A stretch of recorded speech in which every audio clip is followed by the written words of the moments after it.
How many of you have ever had an I told you so moment? Either someone said it to you or you said it to someone else. How many of you enjoy I told you so moments? Come on, be honest. There are times that feels pretty good. Gore Vidal, who was a writer, a U.S. writer, made this statement. The 4 most beautiful words in our common language, I told you so. Now, he wrote that when he was prophesying the demise of America, so throw your eggs up at him right now. I like this one. 2 tigers were talking. Or the mouse. We'll do the mouse first. Have you ever been in a bad situation and the person on the outside says, I told you so? That is absolutely not helpful. I told you so. All right, help me get out of this. And I think we have the tiger slide. Well, we'll go with this one. If at first you don't succeed, try doing it in the way your wife told you. And all the ladies danced in the aisle. Well, in Acts chapter 27, the Apostle Paul had an I told you so moment. He talks to them about the danger of sailing, and they don't listen to him. And it's one of those moments that I just really enjoy. In Acts chapter 27, verse 9, much time had been lost and sailing had already become dangerous. So by now it was the Day of Atonement. So they're getting ready to sail. Paul's on his way to Rome as a prisoner because in this conflagration that had just happened, he appeals to Caesar as a Roman soldier or a Roman citizen. They have to send him to Caesar. Gets him out of one problem into another one. They're on the boat. They're sailing. He's a prisoner. And he says to them, men, I can see that our voyage is going to be disastrous and bring great loss to ship and cargo, and to our own lives also. But the centurion, instead of listening to what Paul said, followed the advice of the pilot and the owner of the ship. Since the harbor was unsuitable to winter in, the majority decided we should sail on, hoping to reach Phoenix and winter there. This was a harbor in Crete facing both southwest and northwest. And so the whole idea here is Paul is saying to them, we shouldn't go. They say, we're going to go. And then a storm of hurricane force hits them. And Paul stands on the deck of the ship and says, told you so. You should have listened to me. There are those moments, those times. What put Paul in a place that he could speak with that authority to those on the ship when everything else was going the other way? We're talking about how God works in mysterious ways. And he speaks in mysterious ways. John chapter 11, times of delay, where we're just sitting. Seems like nothing's happening, that God has something to say. In times of closed doors aren't meant to stop you, they're meant to move you. And third, I've discovered in my life that God often, always, I should say, has something to say in the storm. And sometimes it's in the storms of life that we can hear most clearly from God. Don't despise the storm. Look for what God is doing. He's got a purpose even in the storm, even in the frustration, even in those moments. Storms do not come to destroy you, but they might come to move you to a place you might never otherwise go. Let's look at what happens here in Acts chapter 27. Verse 10, I've already read that to you. Just want to remind you that in our spiritual walk, circumstances can be misleading. Anybody know that? Ever been deceived by circumstances? It looks like you ought to do one thing, but there's something in your heart on the inside of you that communicates that maybe that's not the right thing to do, that check that God gives. Does anybody know what I'm talking about? Does anybody speak English this morning? How many are in the building? Those circumstances, and when you look at the circumstances here, sailing had been difficult. Sailing had been dangerous. And this harbor that they pull into wasn't suitable to winter in. It means they only had a Motel 6. They didn't have a Marriott. It wasn't a place where you'd want to stay. It wasn't a place that was comfortable, just kind of a landing place. And it sounds like the town was even a ways away. Winter winds from the east and north or southeast would blow right into the harbor, and that's what they would be facing. It was unprotected from the sea. There does not seem to have been any town at the harbor, which is probably why Luke mentions that it was near the town of Lasea. It's not well placed. It's inconvenient. We don't want to be here. And then a gentle south wind begins to blow. All signs point to yes. We don't want to be here. And I will tell you that one of the things we're really, really good at, interpreting the circumstances to reinforce what we already want to do.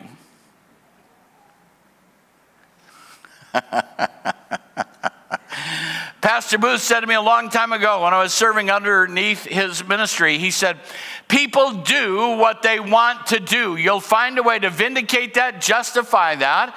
But you're in a place, you don't want to stay there, this little bitty town. One time, Carol and I were on vacation, I think. I don't remember where we were going, but we were driving across on our way out east somewhere. All I remember is that we were tired, we needed to stop, and we stopped in Gary, Indiana.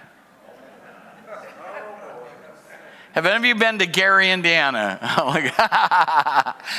And I was young, unaware of the ways of the world. There should have been a clue when I walked up to the window and there were bars on the window. That should have been a clue that this wasn't a good place. But I thought, I don't know, security. I said, do you have any rooms for tonight? And they said, now this may make you uncomfortable. I'm just going to tell you what they said. And they said, do you want it by the hour or for the night? And I said, do people rent rooms by the hour?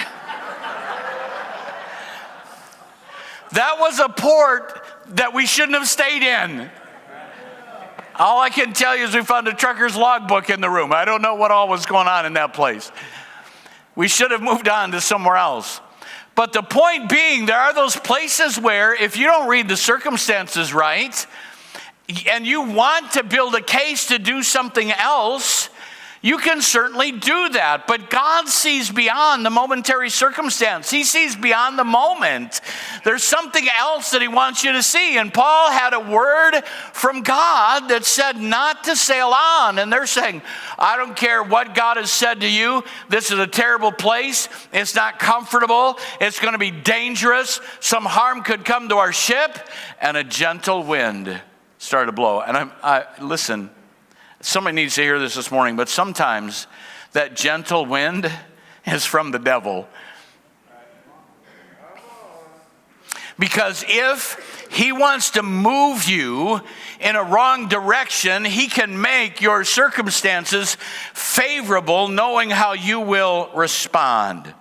So this gentle south wind begins to blow, and they say, let's go for it. And it appears as though Paul has no idea what he's talking about. So let's go back to the claim that he made to them, because the first thing that I want you to get in the storm is that God has a word for you. Be listening, because whenever you're about to enter into a storm, if you're listening, God has a word for you that he wants to give to you. Paul says earlier in the chapter that I read to you, verse 10, men, I can see that our voyage is going to be disastrous. Now, why would he say that? Why would he say, I can see that? Because you can't see the circumstances. You can't see anything that's about to happen. Nothing that you see indicates that what Paul is saying is right. Well, let me give you a couple of ways to look at this. The word see here is a unique Greek word that is not used of an indifferent spectator. Here's what it means. It's one who looks at a thing with interest and a purpose. It would be used of a general reviewing or inspecting his army. It's looking with intent. So he is saying, as an engaged person in this process, I see something that all of you need to be aware of as a general looking at his troops. In the Old Testament, prophets were called seers. And I thought that was a unique word for someone who was a prophet. What is a seer? A seer is someone who sees. And often God lets his prophets see things that others don't see. And before you say, well, Pastor, I'm not a prophet, let me just remind you that in 1 Corinthians, we're told to covet to prophesy. Prophecy is one of the gifts of the Spirit. And I can just tell you there have been times that God has let me see things that I couldn't explain by what was going on around me.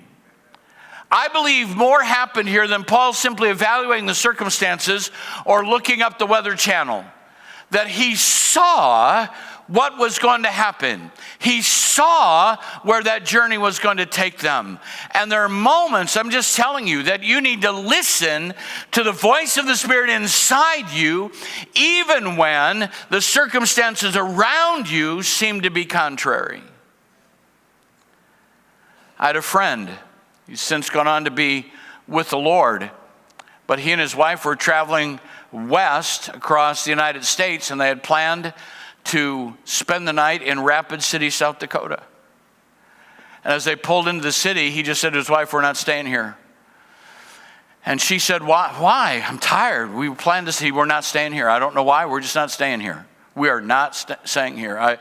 There's just something wrong. And so they went on drove a while. I mean, in South Dakota, you don't just have a Casey's on every corner, and a Motel 6 around the bend. It's like there's long stretches. And so they went on to the next place. You know what happened that night? That was back in the 70s when the dam broke in Rapid City. Do you remember that terrible flood that happened and hundreds of lives were lost?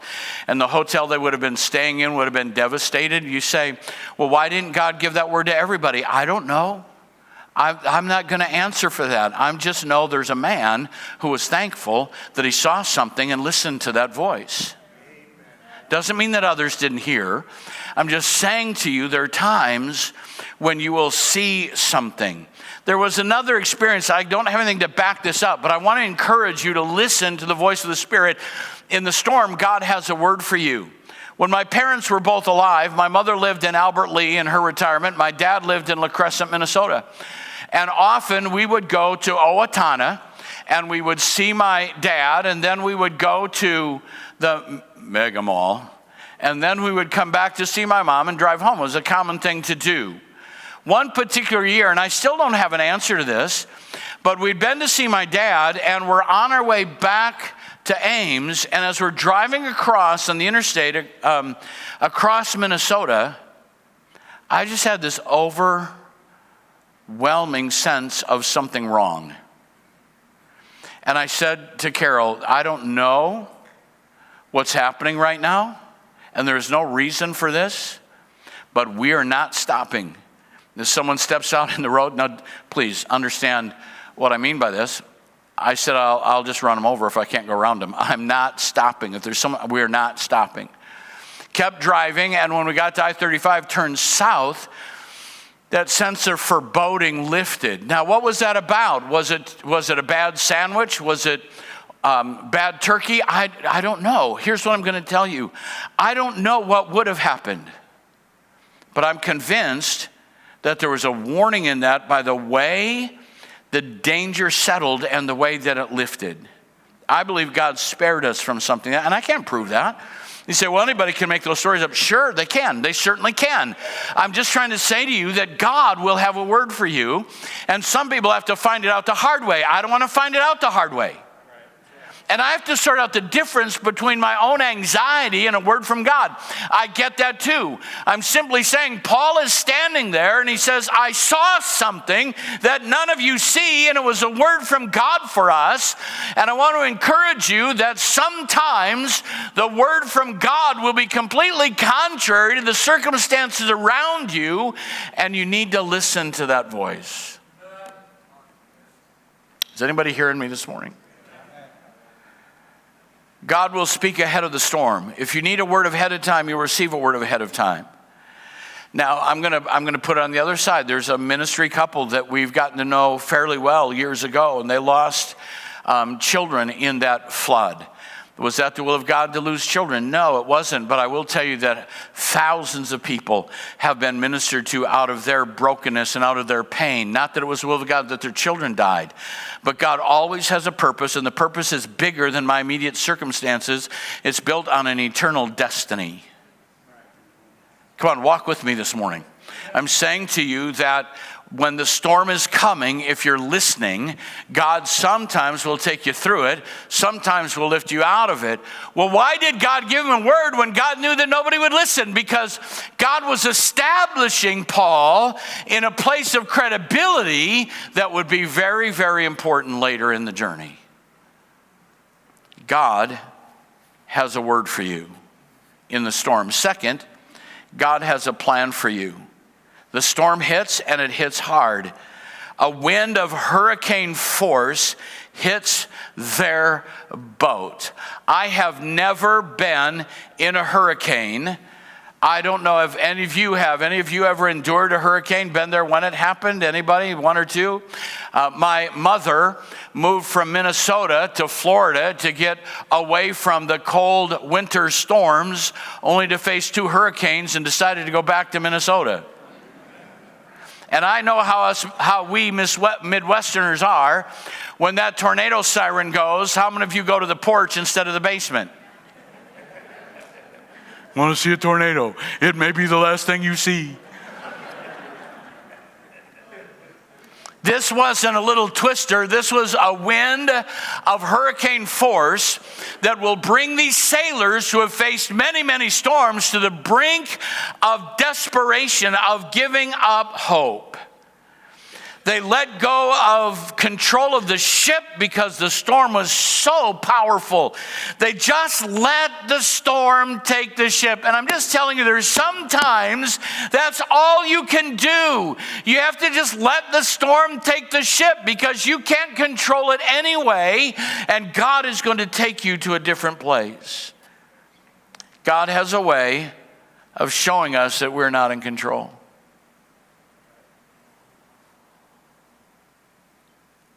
And I love this. Verse 24. Let's back up to verse 21. After they had gone a long time without food. Understand that. It's called seasickness. Paul stood up before them and said, "Men," I just love this. This is one of my favorite verses in the Bible. Can you imagine how that moment felt? You should have listened to me. I'm sorry, I'm just fleshly enough to enjoy this moment. Told you. I told you so. I told you so. You should have listened to me. And then he says, watch. You should have taken my advice not to sail from Crete, then you would have spared yourself this damage and loss. What does that do at that moment? Is he saying it as one-upmanship? No, he's saying it for credibility. I was right then, and I'm right now, and I have another word from God for you. I now urge you to keep up your courage, because not one of you will be lost, only the ship will be destroyed. Last night, an angel of God to whom I belong and whom I serve stood beside me and said, "Do not be afraid, Paul. You must stand trial before Caesar. And God has graciously given you the lives of all those who sail with you." Do you know what he's saying? He's saying to them, it's a good thing for you. I'm in this boat. You're going to live because I'm going to Caesar. Here's what I want you to see. God has a plan for your life. And you have to see the longer vision of the plan. When you make decisions in momentary circumstances, you will often make wrong decisions. You've got to see what the long-range plan is and stay with that plan, because God has a plan for your future. Sometimes we make marriages, people make decisions based on the heat of the moment without looking of the consequences of that 5 or 10 years down the road. God has a plan for you that leads to heaven. God has a plan to bless you, and you need to look beyond the moment and see in the distance what God has promised He's going to do with you and through you and for you. Paul is saying, you're fortunate I'm with you. He says, you're fortunate I'm aboard. And he says, do not be afraid. Paul, don't be afraid. So verse 25, so keep up your courage, men, for I have faith in God that it will happen just as it was told me. I have faith in God. Do you have that kind of revelation? Do you have that kind of commitment? Do you have that kind of faith that it will be as it was told you? If God gives you a piece out in the future, hold to that and know He'll bring it to pass. I have a situation that it's personal, I'm praying about. And I will tell you, about 5 years ago, God gave me a promise that He's going to bring something to pass. The immediate circumstances sure don't look like it. But I'm not going to base my faith in God on a storm or circumstances. I'm going to build it on what He said to me. And I know what He said to me, and I know He'll bring it to pass. Is there anyone in the house right now? You have to look at the Word of God. What did He say? He has a plan for you, and you need to walk in that and not veer from that, and honor Him with the way that you live. What has God declared for your future? Are you in a relationship with Him that He ever talks to you, that you hear what He has for you or for your family or for your future? Many years ago, I heard an evangelist speak, and this was back in the, this will mess with you, this was back in the charismatic renewal. How many remember the charismatic renewal? And this evangelist was a Lutheran evangelist, a Spirit-filled Lutheran, who wore the collar and the robes and the big chain with the big cross. And see, I grew up Pentecostal, and God can't talk to people like that. I mean, you had to be Assemblies of God, maybe open Bible.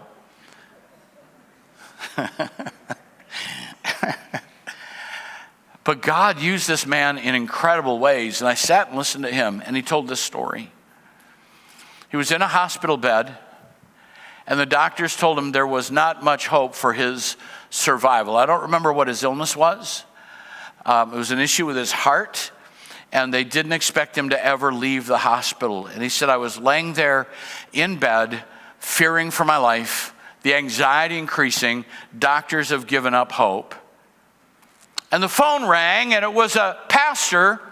He was overseas at the time, a pastor back in the States. And he said, brother, I was praying this morning. We have a conference 6 months from now, and God put you on my heart. I want you to speak at this conference. And so he said, just to be gracious, he said yes, thinking I won't live for that to happen, but I don't want to turn him down. And he hung up the phone, and he said, I heard God say this.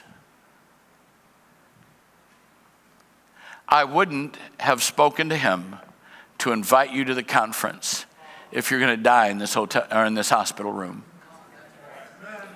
Sometimes you have to look beyond the immediate to what the plan is down the road. Obviously, he lived through it because he was telling the story. God has a plan for you. Is anyone hearing me right now? God has a plan for you and your life. And if you walk in His will, He will protect you. He will provide for you. But you have to get your eyes off the immediate. And spiritually, it's even more important than that. We have to get our eyes off the immediate frustrations and the pain that is caused to us and the relationships that are frustrating us, and understand that we've been called with a high and holy calling. We're headed to heaven. Are you hearing me? And we need to walk in that fashion, in that method, because someday we'll give an account to God. Let's get our eyes off the temporal circumstances and get our eyes on our eternal destination, and that'll change our walk in the middle. God has a plan for you. Don't ever forget that. Don't ever doubt that. Trust the promises of God. God has a word for you. God has a plan for you in the storm. And third, God has a blessing for you. So chapter 28, verse 1. A lot of things happen here that I don't have time to go into this morning with the storm, and the ship falls apart. They grab pieces of wood, they float to the shore, they end up on the bank, and once safely on shore, we found out that the island was called Malta. They didn't even know where they were. What island is this? And the islanders showed us an unusual kindness. They built a fire and welcomed us all because it was raining and cold. Now what? I don't know how your life is, but I'm reading this and I've lived this kind of idea more than once in my life. We just got through the storm. The ship has fallen apart. In fact, earlier they're going to kill all the prisoners, and they don't. Paul steps up and says, no, we've all got to abide in the ship, and all that happens there. They float to the shore. The islanders come up, and they comfort you. They give you blankets. They warm you up. They build a fire. They're feeding you. It's like, oh, finally, some relief from the storm. And Paul goes to put a stick on the fire, and a snake bites him. Have you ever been there? It's like, really? Really? I just got through that storm. Really? This ended up, really, God? What are you trying to do? Have there ever been any really God moments for you? What in the world? But I love what Paul does. Listen, some of you couldn't live in Acts 28 because if you see a snake, you just hyperventilate. And if that snake bit on your hand, you would have died from anxiety rather than from poison. I get that. Yeah, I get that. But what does Paul do? It just cracks me up. When the islanders saw the snake, would you just picture that for a moment? They saw the snake hanging from his hand. That's a solid bite. It's holding on. And they say, this man must be a murderer. He escaped the storm, and God will not suffer him to live. What a guy. You know what Paul does? The snake grabs onto his hand. This is a wonderful story. Someone should make a movie out of this. He shakes it off into the fire. Now, why would he be able to do that? I couldn't. No, I'd be slicing my hand open, sucking the venom out, calling for 911, get a helicopter here, whatever it was, whatever you have to do, tourniquet, whatever. Why could Paul just shake it off? Because what did God tell him in the storm? You're going to Rome. Woo! That's shouting ground. You don't have to worry about a snake when it's before your proclaimed destination. You're going to get there, Paul. He shakes it off. And the same group, I'm just feeling a little ornery because you're just looking at me like I don't know what I'm doing. The same group that says he's a murderer sees that, no ill effects, and says he's a god. Do you know what we call those? Church people. You can be a devil one day and a God the next. It's just kind of how popular opinion ebbs and flows. Don't worry about it. You're a God. Why did all that happen? There was an estate nearby that belonged to the chief official on the island. They go to the chief official's home. His father is sick. Paul goes in, places his hands on him and heals him. And then everybody on the island comes. And everybody on the island that was sick gets healed.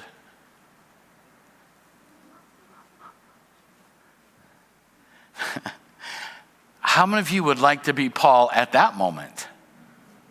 Wouldn't you? Boom, healed, boom, healed, boom, healed, boom, healed. Now, it doesn't always happen like that, but it happens in moments that God was doing something on the island and everyone that he touched was healed.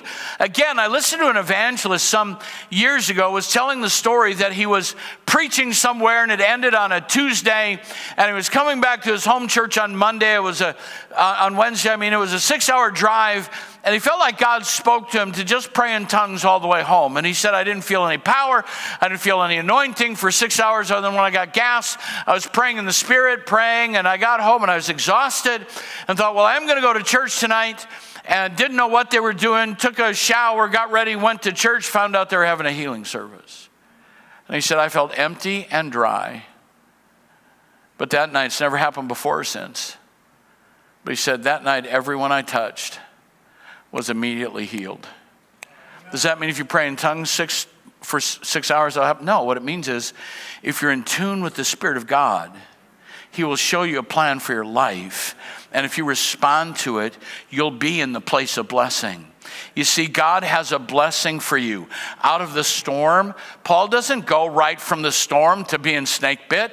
He gets a little respite in the middle where he's taken care of and encouraged and fed and nourished. And then the snake comes. And then from that, he has the incredible opportunity. You don't read of anything quite like this anywhere else in the New Testament with Paul's ministry, that everyone on the island is healed.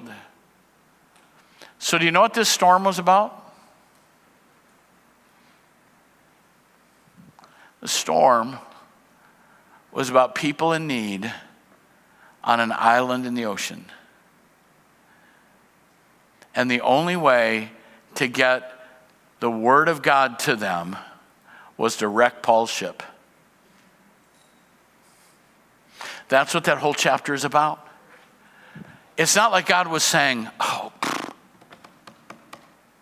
well, what if they had stayed? God knew they wouldn't stay. And that moment where he has a word from God is to establish his credibility. And then as they're going, the storm hits. And it's not by accident they're driven to that island. I'm telling you, there are people all over the planet that have never heard the name of Jesus.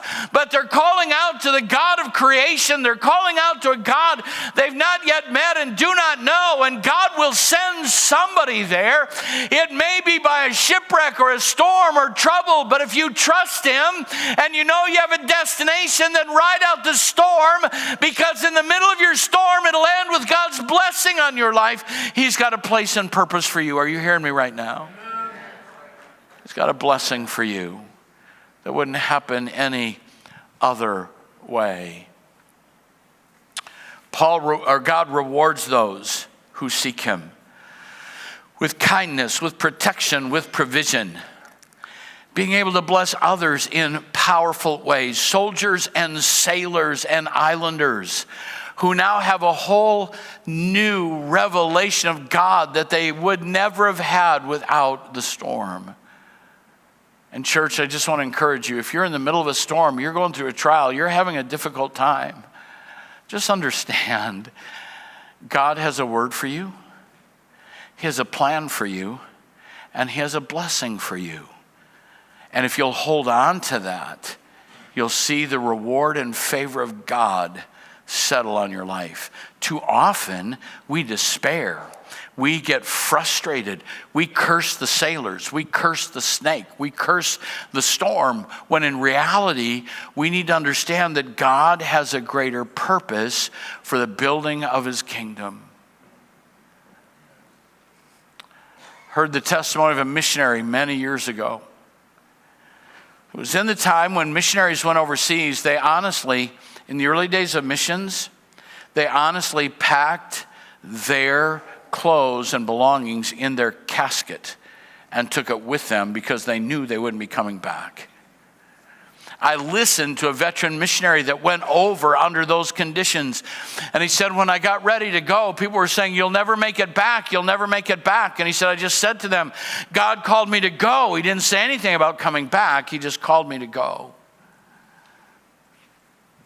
Difficulties and trials and problems and struggles. One particular missionary was on a ship. And as they're sailing on the coast of Africa, he has this overwhelming sense that he has to get off the ship. He goes to the captain and says, let me off. And he says, there's no port here. These natives here, the nationals here will kill you. They're a bloodthirsty crew. We can't let you off here. You've got to let me off. They put him in a lifeboat, put his stuff with him, and kicked the boat sent it off toward the shore. He landed on the beach and stood there and thought, God, now what? Now what do I do? He said it wasn't long before one of the tribal people came up out of the jungle and said, we have been praying to the God of creation that he would send someone to tell us about him. 3 nights ago, I had a vision of a white man on this beach, and God said, I will send him to you, and he will tell you about how to be right with me. And they met on that shore. Had he listened to circumstances and advice, hadn't been willing to risk the pain of a storm, there'd have been a group that didn't have the opportunity to hear the name of Jesus. It might be that your storm is going to drive you into a place where you can share with someone about the Lord. And let me make this really personal just for a minute. At work, have you ever had a difficult boss? An inappropriate boss? A boss that you'd like to see just disappear from the planet? You wouldn't do it, but if anybody?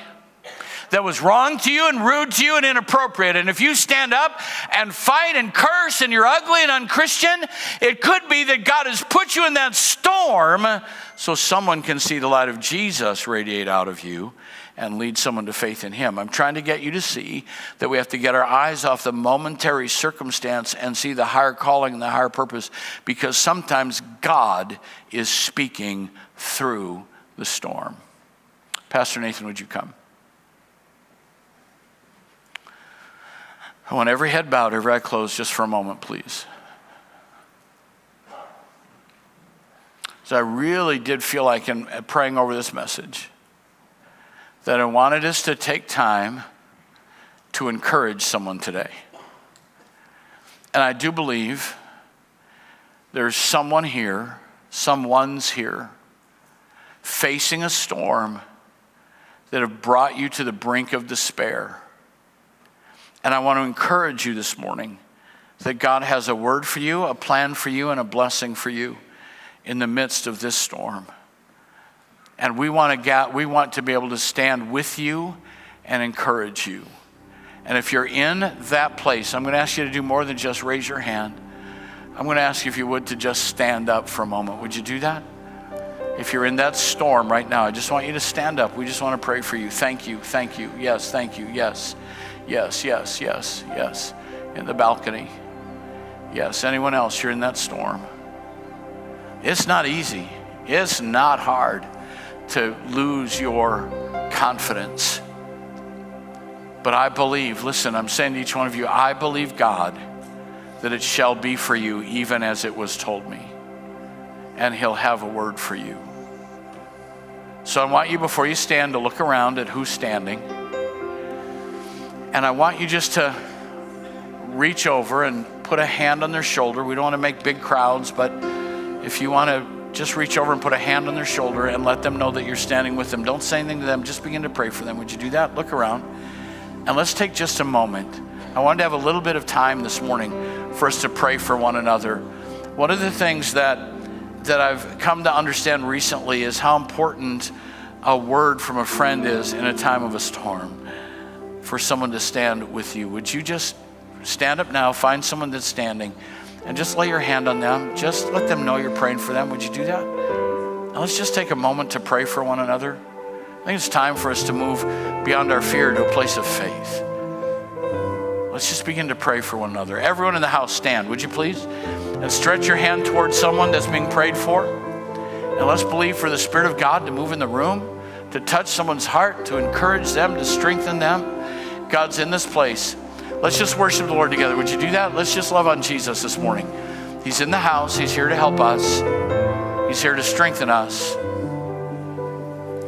He's got a word, a plan, and a purpose a word, a plan, and a blessing for you. If you'll hear his voice today, come on, just reach out to him. Let him speak peace to you. Jesus, we speak peace right now. We speak peace right now in the midst of the storm.